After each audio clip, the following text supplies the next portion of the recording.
What's going on, Imperials? There are a ton of Pokemon out there that are weird and strange, and not everybody gets them. It's not that they're inherently bad, but maybe you just don't understand the basis for their design, or they may not follow your preferred playstyle.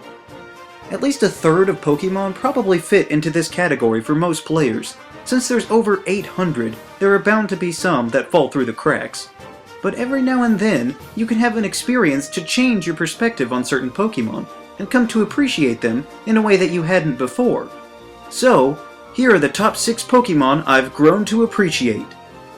Number 6. Delcatty. Skitty was a super cute cat Pokemon from the Hoenn region, who I loved so much more than Meowth. Also, May had one in the anime, and that made it even better in my eyes. But for whatever reason, I never seemed to pay attention to its evolution as much. It was just not as cute as Skitty, and I could have sworn it was supposed to have some paw print design on its forehead, but that seemed to disappear after the Generation 3 games. I don't know, Delcatty was just there. A major problem might have been that there were much more notable normal types in the Hoenn region to choose from, and that just sort of left Delcatty by the wayside. That didn't change for me until Oros, when I saw a Skitty tail in the grass and snuck up on it. Even though it wasn't the most powerful battler, for whatever reason, I decided to stick with it throughout the game, letting it grow as a Skitty until it couldn't learn any more moves. I used a Moonstone on it near the end of Victory Road, and then immediately faced down Wally's Delcatty with my own and beat him. Then facing the Elite Four was a bit harder, because when I first caught it, I didn't even think to check what its ability might be, but apparently it was Normalize, which turns every move you have into a normal type move. Needless to say, Delcatty was useless against Phoebe, but then came Glacia. I was using Delcatty when one of her Pokemon used Hail. I then realized Delcatty's Blizzard was guaranteed to hit with added stab on an otherwise resisted move. I easily finished her off with spamming a few more Blizzards. Taking a weakness and turning it into a way to achieve victory is no small feat, and is what made me see Delcatty in a whole new light. Number 5. Aipom. There are quite a few one-offs in the Johto region, so it's no surprise that some of them get overlooked. For me, one of those that got lost in the shuffle was Aipom. He did have a cool part in the battle at the start of the 3rd movie, but so did a few others. And despite how good it was, I didn't have a way to watch it repeatedly, so I only ever saw the movie a few times. That feeling lasted for several years until the Battle Frontier section of the show, where Ash caught an Aipom. Ambipom had already been announced for Sinnoh, so I knew what they were doing, but that doesn't mean I didn't fall for it. This Aipom was funny, he was charismatic, and he was full of determination. He followed Ash all the way to Sinnoh just because he wanted to keep traveling with him. When he was used in gym battles, he gave it his all. And then when he decided he wanted to try out contests, he gave it his all there too. I guess all it really took for me to appreciate this silly hand monkey was for me to get to know him, and his evolution by extension. But now he's one of my favorite Johto Pokemon, and one of my favorite normal types in general. Number 4. Ludicolo. I used to not like Ludicolo at all. I thought it and its entire line were poorly designed and a waste of a unique type combination. Surely they could come up with something better. It just seemed too weird to me. But then Brock caught a Lotad, and after a while it became alright to me. But the other two were still strange. But it seems Brock was on a mission because he slowly wore me down one by one, evolving into Lombre and then Ludicolo.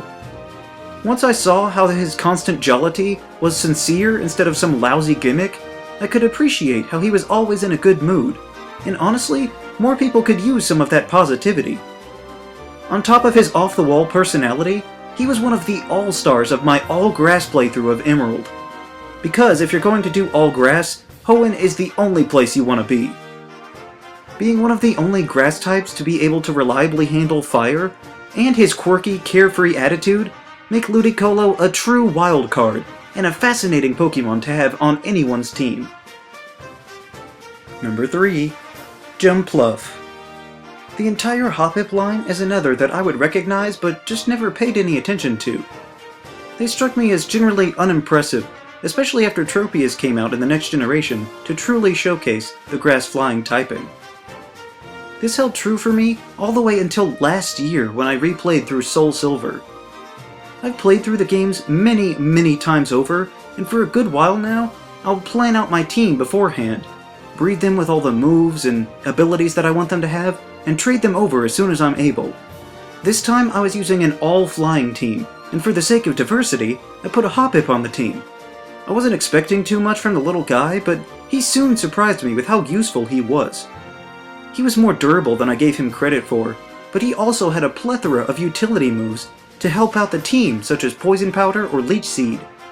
And knowing U-Turn gave him lots of opportunity to supply momentum, being a pivotal reason why I was able to beat the Kimono Girls in their evolutions. He was so useful, he became like a second starter to me. Using this floating puff in his home region really seemed to let him shine, and let me see that there was more to him than I ever gave him credit for. If you're like me and never thought much of this Pokemon, give it a try and see for yourself.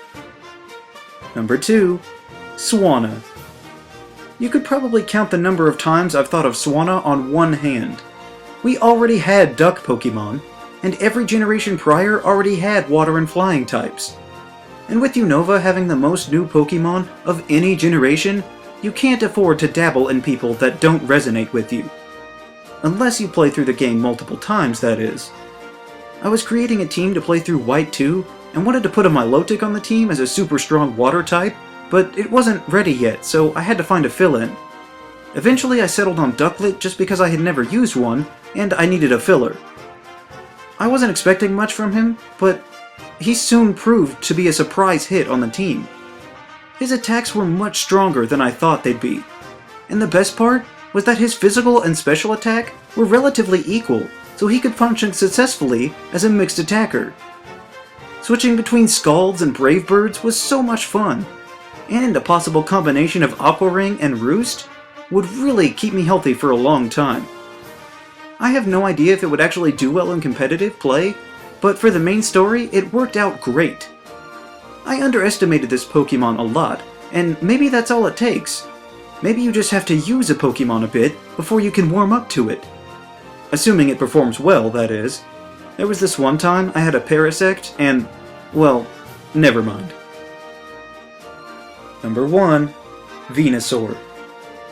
I, like many children at the birth of Pokemon, was obsessed with the fire-breathing dragon. Was this even a choice? But I guess if I had to pick a second, a giant turtle with cannons is alright. Oh, the third one? No, I don't really want it. Bulbasaur was cute and awesome, but when he just got bigger and uglier, it ruined everything. These other two were clearly better. Well, while I still love these other two, this is simply not the case. We didn't know it as kids, but Pokemon secretly had difficulty levels in the game from the very beginning. It's not stated explicitly, but the starter you pick determines how difficult the settings of the game will be. Bulbasaur is 4 times strong against the first gym, strong against the second gym, and resists the third. Squirtle is strong against the first gym, resists the second, and is weak to the third, and Charmander is actively weak against the first 2 gyms without any advantage until Erica. Now it makes sense why Professor Oak said Bulbasaur is a good choice for beginner trainers. He's designed to have the most advantages in Kanto. I didn't fully appreciate this until a playthrough of Leaf Green, where I finally gave this overgrown tree frog a try, and he was great! An incredible powerhouse to lead and build a team around. And he was even better in the Gen 1 Virtual Console, where I was able to take full advantage of the glitch that makes the damage from Leech Seed Toxic combo compound exponentially.